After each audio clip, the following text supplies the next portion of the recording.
좋은 아침입니다. 아침의 한알 뉴스 종합 비타민 아침의 매일경제 김은미입니다. 오늘의 일면 같이 들어가 보시죠. 매일경제입니다. 너도 나도 금 사들이자 조폐공사 골드바 공급을 중단했습니다. 네. 지금 트럼프 말 관세 전쟁이라는 얘기가 나오죠. 그러니까 너도 나도 이 관세 전쟁에 불안불안하다라는 겁니다. 근데 불안하다 보니까 뭘 찾느냐? 안 변하는 거에 쏠리더라. 그게 뭐냐? 금이다라는 거죠. 그래서 너도 나도 지금 금을 사들이고 있다라는 겁니다. 그러다 보니까 이른바 금 사재기죠. 금 사재기 통해 골드바 공급이 아예 중단이 됐다라는 겁니다. 요즘 돌반지 한 돈에 60만 원이죠. 그런데 너도 나도 지금 금을 사들인다는 거 보니까 다들 좀 돈이 많네라는 생각이 들기도 해요. 근데 금을 사들인다는 얘기는 돈이 돌지 않고 돈을 쥐고 있다라는 얘기가 될 겁니다. 이렇게 돈이 안 돌면 어떻게 되느냐? 경기는 더 어려워질 수밖에 없는 거죠. 다음 기사 볼까요? 세계일보입니다.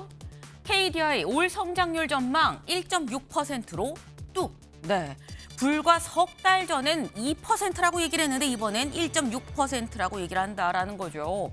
0.4%포인트가 떨어졌다라는 겁니다. 왜?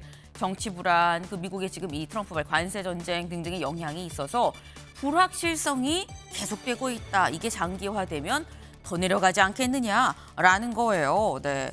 불확실하다 보니까 손에 쥐고 안 내놓고 그러다 보니까 돈이 안 돌아서 더 어렵고 악순환이다라는 생각이 좀 듭니다. 다음 기사 볼까요? 경향입니다. 소방청장은 받았다는데 이상민 언론사 단전 단수 지시 안 했다. 어제 헌재에서 윤석열 대통령 탄핵 심리 7차 변론이 있었습니다. 여기에서 증인으로 이상민 전 행안부 장관이 나왔다라는 거죠. 나와서 뭐라고 얘기를 했느냐? 언론사 단전 단수하라고 윤 대통령이 지시 안 했습니다.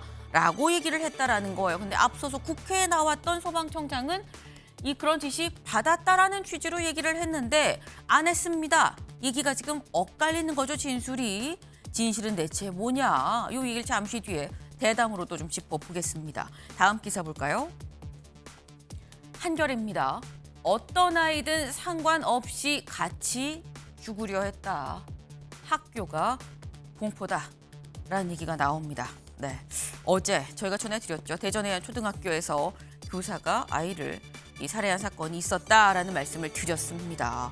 대체 그럼 왜 그랬습니까? 라고 이 사람한테 물어본 거죠. 이 가해 선생한테. 그랬더니 뭐라고 얘기를 했느냐? 어떤 아이든 상관없었어요. 같이 죽으려고 했습니다. 라는 얘기를 했다라는 겁니다. 이런 참극 어떻게 학교에서 일어날 수 있는 것이냐라는 거죠. 근데 다음 기사 볼까요? 조선일보입니다. 수년간 수차례 기행해도 계속 교단에 선 교사. 이 해당 가해 교사가 그냥 어느 날 갑자기 이런 엄청난 일을 저지른 게 아니다. 그 전에도 뭔가 전조 증상이 있었다라는 겁니다. 컴퓨터가 안 된다고 부수기도 하고요.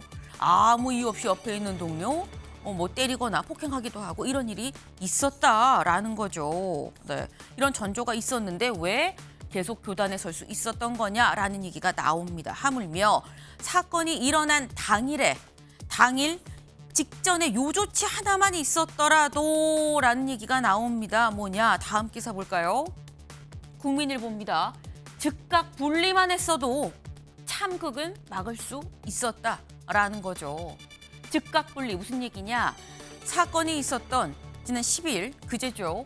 그날 오전에 장학사가 학교에 왔었다는 겁니다. 이 교사건 때문에. 그래서 오전에 왔더니 장학사가 얘기하길 분리하세요라고 권고를 했었다라는 거예요. 이 분리 권고 바로 즉각적으로 받아서 시행하기만 했어도 참극 맞을 수 있었던 거 아니겠느냐라는 얘기가 뒤늦게 나오고 있습니다.